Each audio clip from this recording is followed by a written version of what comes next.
Ya, bismillahirrahmanirrahim. Assalamualaikum warahmatullahi wabarakatuh. Oke, ini pertemuan perdana kita ya via virtual. Jadi saya tidak menyampaikan secara panjang lebar, cuma ada beberapa yang saya sampaikan tentang mekanisme praktek pengamalan ibadah di Fakultas Tarbiyah dan Ilmu Keguruan. Ini nanti silahkan perkenalkan dirinya masing-masing ya, nama, NIM beserta prodinya di grup supaya bisa saya data ya. Oke. Ini karena sudah azan jadi semoga suara saya kedengaran ya, karena banyak suara bising di luar. Karena terbatasnya tempat dan waktu ya untuk kita bertemu secara tatap muka, jadi saya harap kalian bisa menyimak, bisa bisa difahami ya secara detail apa yang saya inginkan untuk PPI pada rolling 3 ini. Oke. PPI pada bidang 3 ini ada 3 aspek ya. Pertama tasmiyah dan akikah, terus hafalan surah dan doa, khutbah dan ceramah. Oke, kita bahas dulu tasmiyah dan akikah. Oke, mungkin kalian sudah tahu ya, tasmiyah dan akikah ini penjelasannya seperti apa dan segala macam. Saya rasa kalian bahkan ada yang pernah ikut ya, bagaimana prosesi tasmiyah dan akikah. Kalau tasmiyah secara ringkasnya, tasmiyah adalah pemberian nama ya. Jadi pemberian nama kepada bayi yang baru lahir. Nah, untuk proses tasmiyah ini biasanya itu digabung dengan akikah, dengan alasan ya supaya tidak dana yang dikeluarkan cukup pada saat itu saja. Kalau misalnya tasmiyah dan akikah beda, otomatis mungkin dana yang dikeluarkan juga akan berbeda. Makanya biasanya itu satu paket ya, tasmiyah dan akikah. Oke, tasmiyah di sini ya adalah pemberian nama ya. Jadi memberikan nama itu harus nama yang baik, karena saya pernah dengar beberapa ulama yang bilang bahwa nama yang dipanggil di awal waktu hari kiamat kelak ketika proses penimbangan amal baik dan buruk itu adalah nama yang bermuatan Islam, bermuatan bahasa Arab. Nah, jadi misalnya kayak Muhammad dan segala macam itu biasanya itulah nama yang dipanggil duluan. Oke. Tapi itu menurut perkataan ulama ya. Tapi intinya kita harus memberikan nama ke calon anak-anak kita nanti, calon keturunan kita nantilah dengan nama yang baik. Ya, apalagi sekarang mungkin nama sudah baik dan keren ya, artinya bisa didengarkan itu nama ini bagus. Jadi bahkan ada yang unik ya, tapi intinya ya kembali lagi kita harus memberikan nama kepada calon anak kalian nanti itu dengan nama yang baik. Oke, tidak harus bahasa Arab, bisa dengan bahasa lain lah, artinya bisa dengan bahasa Inggris, dengan bahasa tidak harus dengan bahasa Arab ya, tapi diutamakan ya dengan bahasa Arab. Kemudian akikah ini adalah proses pemotongan hewan kambing ya. Jadi akikah ini adalah proses pemotongan hewan kambing yang diselenggarakan oleh orang tua yang anaknya baru melahirkan ya. Kalau laki-laki 2 ekor kambing, kalau perempuan 1 ekor kambing. Dalam hadis disebutkan kapan akikah dilaksanakan. Ada dalam hadis disebutkan 3 hari setelah kelahiran. Kalau tidak bisa 3 hari, 7 hari. Kalau tidak bisa 7 hari, 40 hari. Kalau tidak bisa 40 hari, sebisanya kapan. Oke, jadi kapan bisanya dilakukan akikah? Itu hukumnya sunnah muakkad, Artinya sangat-sangat dianjurkan untuk melakukan akikah. Akikah ini yaitu tanda syukur, ya, tanda syukur ketika orang tua itu mendapatkan rezeki yaitu berupa anak. Jadi salah satu tanda syukur kita ke Allah, ya, nanti kalau kalian punya anak nanti adalah akikah. Oke. Jadi proses tasmiyah dan akikah biasanya dilakukan itu bersamaan. Oke, kemudian ya nanti tasmiyah di sini ya mungkin kalian sudah pernah lihat ada intinya adalah pemberian nama ya. Intinya adalah pemberian nama. Masalah pakai tepung tawar, pakai maulid itu tergantung budayanya masing-masing. Ketika misalnya ada tidak menggunakan tepung tawar, tahnik dan segala macam, ya kembali lagi ke kalian ya. Artinya tergantung budaya dan tempat tinggal kalian masing-masing. Jadi kalau di bahan pedoman PPI itu biasanya kalau ada acara kalau saya lihat itu pertama membaca Al-Qur'an surah Al-Imran. Saya lupa ayat berapa itu, pokoknya intinya surah Al-Imran. Kemudian pemberian nama. Nah, pemberian nama ini kalau laki-laki sama itu bima samakallahi fis sama, menggunakan domirka. Nah, jadi ketika namanya siapa, misalnya Muhammad bin Ibrahim. Kalau perempuan itu domirki, samaituki bima samakillahi fis sama. Okay.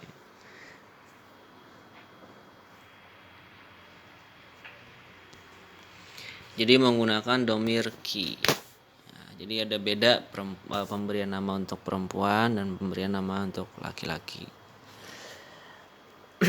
Kemudian ya biasanya setelah pemberian nama itu yang memberikan nama itu melafalkan doa, kemudian dipotong rambut sang bayi. Nah, rambut sang bayi dipotong, ada yang bilang ya dipotong sedikit boleh atau digundul sekalian. Nah, ulama berpendapat, ada fatwa ulama yang bilang bahwa rambut anak itu digundul ya, rambutnya anak itu ditimbang, misalnya rambutnya sekitar 2 gram, nah, beratnya ya 2 gram itu dibelikanlah atau ditukarkan, dihitung dengan angka emas, misalnya emas 1 gramnya 1 juta misalnya, jadi beratnya 2 gram maka 2 juta. Nah 2 juta itu disedekahkan ke fakir, miskin, anak yatim dan segala macam sebagai tanda syukur. Kalau misalnya tidak mampu, ya bisa dihitungkan dengan perak misalnya. Kalau perak misalnya 1 gramnya 100.000, ya berarti 2 gram 200.000. Nah itu yang disumbangkan ya. Itu ada fatwa ulama yang seperti itu dan sangat dianjurkan hal yang seperti itu. Kemudian setelah dipotong biasanya ada tahnik. Nah tahnik ini dia menggunakan kurma, ada yang menggunakan madu. Tahnik itu apa? Coba nanti silahkan kalian cari tahnik itu apa ya. Nah tahnik ini menjadi sebuah kontroversi ya. Biasa kalau tahnik ini kan niatnya untuk minta barokah dari yang memberikan nama. Biasanya kan yang memberikan nama itu ustadz atau kiai. Jadi tahnik itu ada yang lewat dengan kurma. Kurma artinya sang kiai itu mencicipi kurma dulu, baru dicicipi ke bayi. Kemudian kalau tidak bisa kurma itu menggunakan madu. Nah ini menjadi kontroversi. Kenapa? Dalam dunia kesehatan bayi yang baru lahir itu tidak boleh diberi apa-apa selain air susu ibu. Ya. Sekali lagi ini menjadi kontroversi ya. Di dalam dunia kesehatan mereka sangat menentang ya, karena menurut mereka di dalam ilmu kesehatan bayi yang baru lahir itu tidak boleh diberikan apa-apa kecuali air susu ibunya. Oke. Nah ini tergantung kepada daerah kalian masing-masing. Daerah kalian menggunakan tahnik atau tidak. Oke, kemudian setelah itu ada yang menggunakan acara maulid, artinya setelah selesai memotong tahnik itu langsung maulid, membaca syair Thala al-Badru alaina. Oke. Kemudian baru dikasih tepung tawar. Nah prosesi gunting rambut, terus tahnik, terus tepung tawar, itu adalah budaya ya, tidak menjadi kewajiban, tergantung pada daerah tempat tinggal kalian masing-masing. Mereka melaksanakan atau tidak. Banyak budaya tentang tasmiyah ini, artinya itu adalah sebuah kearifan lokal ya. Ada yang dia memberikan melemparkan uang dan segala macam, itu banyak. Jadi tergantung daerah tempat tinggal kalian masing-masing. Kemudian akikah ya, dan akikah yaitu yang seperti saya jelaskan tadi ya. Oke. Kemudian untuk khutbah itu penjelasan sedikit tentang tasmiyah dan akikah ya. Itu yang perlu saya jelaskan. Kemudian hafalan surah dan doa. Nah, itu hafalannya dari surah An-Nas sampai At-Takatsur, ada Al-Qadar, ayat kursi, Ad-Duha, kemudian Asy-Syams, Al-A'la dan Al-Ghasyiyah. Kemudian doa, saya minta kalian bisa melafalkan cara memulai dan mengakhiri doa, yaitu sholawat. Ya, oke. Kemudian yang saya minta hafalkan cuma satu, yaitu doa selamat. Itu untuk hafalan ya, surah dan doa. Kemudian khutbah dan ceramah. Nah, khutbah di sini untuk laki-laki ya, jelas untuk laki-laki. Kalau di grup ini ada laki-lakinya. Kalau tidak ada, jadi perempuannya tinggal ceramah. Nah, ceramah di sini bagaimana cara memulai ceramah ya kan? Artinya intronya bagaimana kan, biasanya assalamualaikum, terus ada sholawat, terus membaca Al-Qur'an, qala nabi qala Allah taala fi kitabil karim wasdaqul qailin dan segala macam ya. Kemudian intonasinya bagaimana, terus dalilnya, referensi dari ceramah itu bagaimana, itu harus jelas. Saya rasa kalian sudah sering mendengar ceramah-ceramah di YouTube, bahkan kalian, saya yakin ada ustadz-ustadz favorit yang kalian sering dengarkan ketika beliau berceramah. Oke. Jadi ada 3 ya, tasmiyah dan akikah, hafalan surah dan doa, ceramah dan khutbah. Oke. Terus untuk akikah, kurban, khutbah dan ceramah itu tugas berupa video. Jadi saya nanti minta kalian membuat video tentang akikah, Oke, bukan kurban ya, sini saya ada salah. Tasmiyah dan akikah ya. Nah, untuk videonya saya minta cuma video tasmiyahnya saja. Prosesinya bagaimana? Jadi kalian prosesnya bagaimana? Dari membaca Quran, terus pemberian nama, terus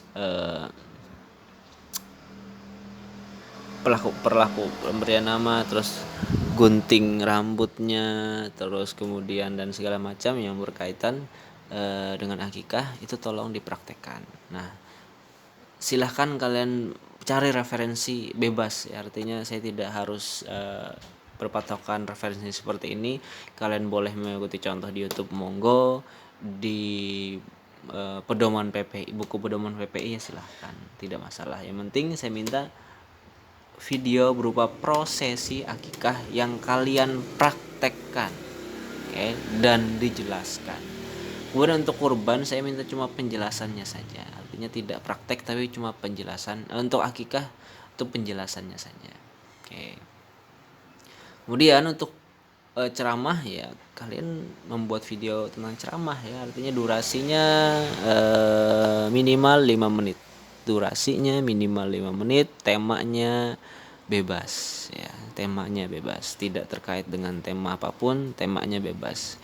Saya akan menilai bagaimana penampilan kalian dari busana dan segala macam, terus kemudian intonasinya, terus temanya, terus dalil yang kalian sebutkan ketika ceramah dan segala macam, itu yang akan saya nilai.